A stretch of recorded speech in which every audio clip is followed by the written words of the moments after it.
Sejak presiden pertama hingga era Presiden SBY, sudah tak terhitung berapa aset negara yang jatuh ke tangan negara lain. Untungnya, Indonesia memiliki seorang presiden bernama Joko Widodo. Berkat tangan dinginnya, aset-aset tersebut berhasil diambil kembali. Jokowi membuktikan kapasitasnya sebagai pemimpin negara, padahal sebelumnya banyak yang meragukan kemampuannya. Lalu, apa saja aset negara yang berhasil direbut Indonesia era Presiden Jokowi? Berikut 5 aset negara yang kini kembali ke pelukan bangsa. Mari simak videonya. Namun sebelum ke videonya, mari klik subscribe-nya dan nyalakan notifikasinya. 1. Larangan ekspor nikel. 2 tahun yang lalu, Presiden Jokowi menghadiri pertemuan G20 di Roma, Italia. Di sana, ada perwakilan 16 negara yang rencananya akan menandatangani kerjasama rantai pasok global. Jokowi awalnya tertarik untuk ikut dalam kerjasama itu, tapi ia dibuat kaget lantaran salah satu isi kontrak perjanjiannya mengharuskan Indonesia untuk mengekspor bahan mentah.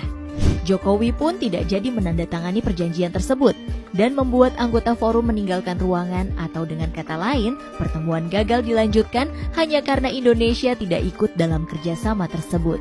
Menurut Presiden Jokowi, pertemuan itu ditunjukkan hanya untuk mengincar kekayaan alam Indonesia saja.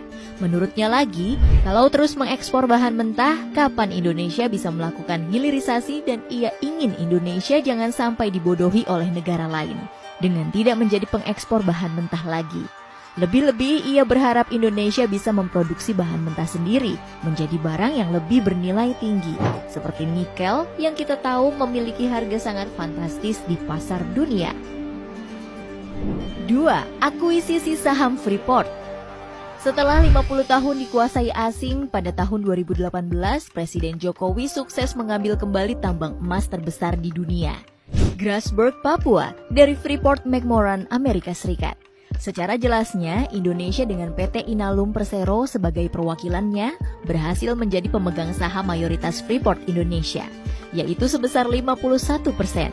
Keberhasilan Presiden Jokowi ini jelas sangat membanggakan, apalagi di era SBY, upaya akuisisi sempat dilakukan namun gagal di tengah jalan. Belum lagi Presiden Jokowi juga sempat diancam oleh intelijen negara lain akan dijatuhkan dari jabatan hingga ancaman kemerdekaan Papua. Namun hal tersebut tak menggentarkan nyali seorang Jokowi sedikitpun. Hasilnya, kini 70% keuntungan Freeport Indonesia masuk ke kas negara. Padahal sebelumnya, Indonesia hanya mendapat 9% dari keuntungan PT Freeport Indonesia karena Indonesia memang dulu hanya punya 9% saham di PT Freeport. 3. Rebut kembali FIR. September 2022, Jokowi kembali menggebrak. Ia mengumumkan pengambil alihan kontrol ruang udara atau Flight Information Region atau FIR di atas Kepulauan Riau dan Natuna dari Singapura usai melakukan kesepakatan dengan Perdana Menteri Singapura Lee Hsien Loong.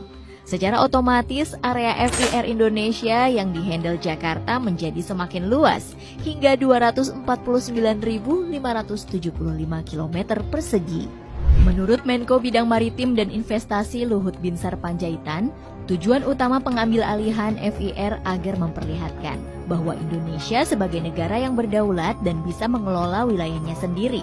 Selain itu, Presiden Jokowi juga menyebut pengambil alihan FIR ini bisa menambah pendapatan negara, bukan pajak, untuk modernisasi peralatan navigasi penerbangan dan pengembangan SDM tanah air. 4. Pengambil alihan Blok Mahakam. Terletak di Kalimantan Timur, blok migas ini merupakan salah satu yang terbesar di Indonesia. Tak heran jika Presiden Jokowi begitu getol ingin mengambil kembali harta karun milik bangsa ini. Usaha pemerintah Indonesia ternyata tak sia-sia.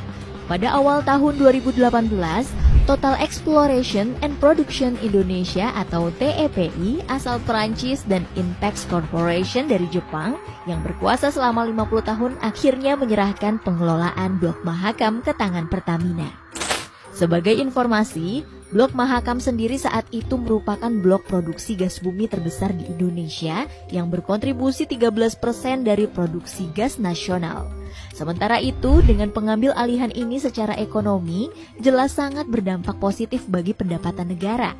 Adapun di sisi sosial, pengambil alihan ini membuktikan Indonesia bisa lepas dari jeratan negara lain yang selama ini mengeruk habis kekayaan alam Indonesia. 5. Kuasai Blok Rokan.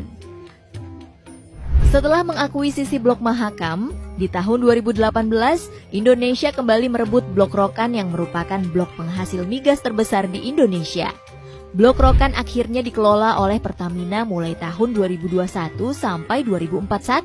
Hal itu berkat proposal yang diajukan Pertamina kepada pemerintah Indonesia lebih baik dari Chevron, perusahaan tambang Amerika Serikat. Chevron yang telah berkuasa di sini selama 50 tahun lamanya. Salah satu isi proposalnya ialah memberikan keuntungan kepada negara sekitar 57 miliar US dollar atau setara 825 triliun rupiah selama 20 tahun ke depan. Bagi Pertamina, pengambil alihan ini secara langsung membuat mereka menguasai 60% produksi migas nasional pada tahun 2021. Di sisi lain, pengambil alihan kembali Blok Rokan ini bisa meningkatkan ketahanan energi nasional, efisiensi produksi migas, hingga menghemat devisa.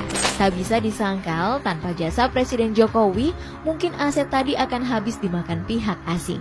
Di sisi lain, jika aset-aset di atas tadi sudah menjadi milik Indonesia sejak dulu kala, mungkin saat ini Indonesia sudah menjadi negara maju di dunia.